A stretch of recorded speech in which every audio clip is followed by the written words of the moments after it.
Wah, itu betul ada sekali.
हाँ, मेरी गाड़ी में है।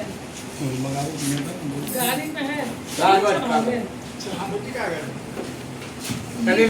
हैं फुलेश्वर जी हैं, धर्मेश जी हैं और पत्रकार गण जैसे अमित कुमार जी उपस्थित हैं, विजय शंकर झा जी उपस्थित हैं। मैं नाम नवनीत कुमार झा जी हैं। लाभ हुआ उधर से देखो कुर्सी एक लो आओ लगा दो एक रुपया आदमी से लगा हुआ तो कुर्सी बराबर ना बाहर आओ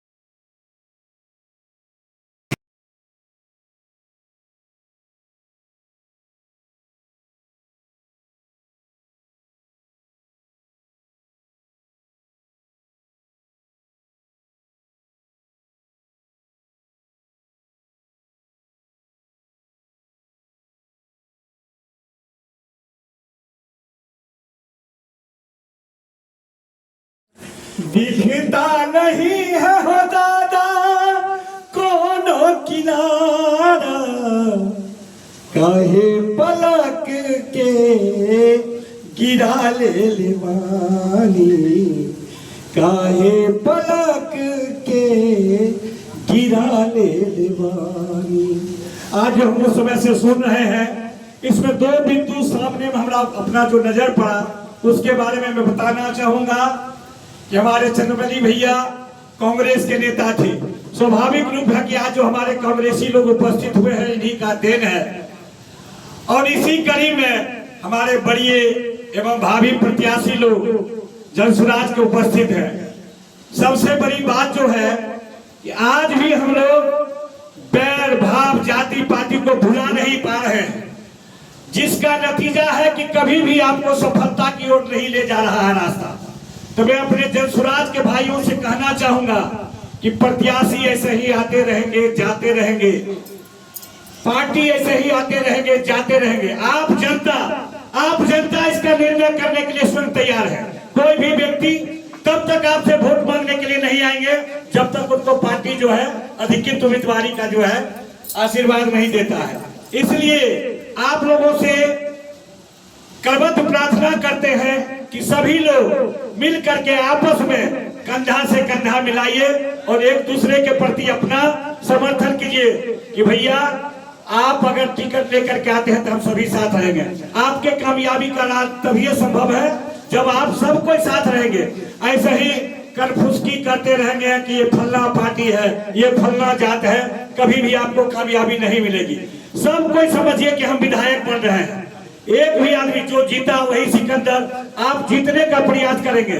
ताकत जो है सत्ता में होती है और सत्ता आपको तभी मिलेगी जब आप बसपा एक बनकर रहेंगे। इन्हीं शब्दों के साथ मैं श्रद्धांजलि अर्पित करता हूँ। जय चंद्रवली बाबू, जय उनका परिवार, जय जय होते रहे। जो धाराएं थी कैसे धरातल पर थी और कैसे समाज में कैसे सेवा करने का जो भाव था वह बहुत बड़ा था। और जो व्यक्ति उनसे मिलते थे उनसे एक अजीब सा रिश्ते निभाते थे, उनकी बातों को समझते थे। तो ये बहुत बड़ी उनकी व्याख्या है जो हमारे धरातल पर ऐसे अभी नहीं। क्योंकि मैं उनसे 2-3 ही बार मिली हूँ, यह सौभाग्य प्राप्त नहीं हुआ मुझे कि मैं उनसे बार बार मिलूँ। मैं जब आई थी यहाँ पर भी तो उनसे मेरी बात हुई थी, क्योंकि मैं चेयरमैन के चुनाव में उनसे वार्तालाप करने आई थी। तब उन्होंने मुझे बहुत अच्छा सुझाव दिया था कि अगर आपका समर्थन ज़्यादा हो तो आप इसमें आए, अगर मुझसे कोई सहयोग होगा तो मैं सहयोग करूँगा। तो यह बहुत बड़ी बात उन्होंने कही थी और बहुत सारी बातें आई थी जो हम लोग उस समय सुने थे और बात को उनकी माने थे। ऐसा प्रतीत हो रहा था कि जो वो बातें हम लोग को बता रहे थे, समझा रहे थे, वो अगर कोई आम इंसान भी आएंगे तो उनको सुझाव जो देने का वो तरीका था वो बहुत बड़ा महत्वपूर्ण उनका था कि वो कैसे अपने धरातल पर कितने जनताओं को कैसे कैसे सुझाव देते थे। ये बहुत बड़ी बात है। अभी मनोरंजन जी उनकी बातें बताएं कि किस तरह से जो पदाधिकारी जो वर्चस्व रखते थे उनको कैसे डांट के टपट के रखते थे। तो ये बहुत बड़ी उपलब्धि थी। मैं विशेष न कह के मैं उनके चरणों में पुष्प अर्पित करते हुए और आभा जी की और उनके चंद्रवली ठाकुर जी की परिवार को मैं अपनी ओर से कह देती हूँ कि आगे आने वाले समय में उनकी मंगलमय जीवन हो, जो भी वो चीज़ करना चाहे वो प्राप्त करे। यही कह के अपनी बात को विराम देती हूँ। धन्यवाद।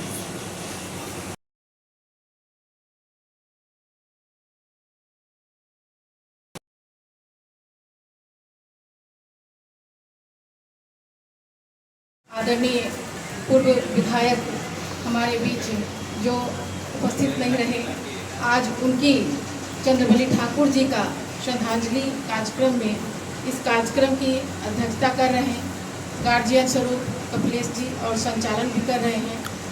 इस कार्यक्रम में उपस्थित आभा ठाकुर जी जो जनसुराज से एसीसी हैं।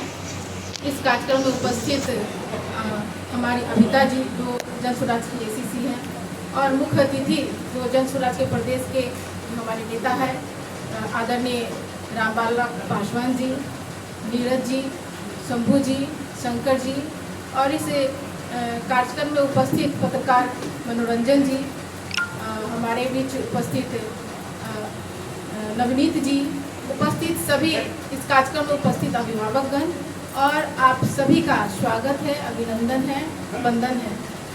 जैसे कि आप सभी बारी बारी से सुन रहे हैं, आप सभी लोगों को यहाँ आने के लिए धन्यवाद देते हैं।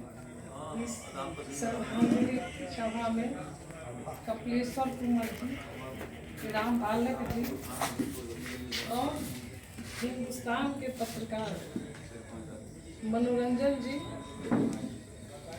फुलेश्वर जी और महाशंकर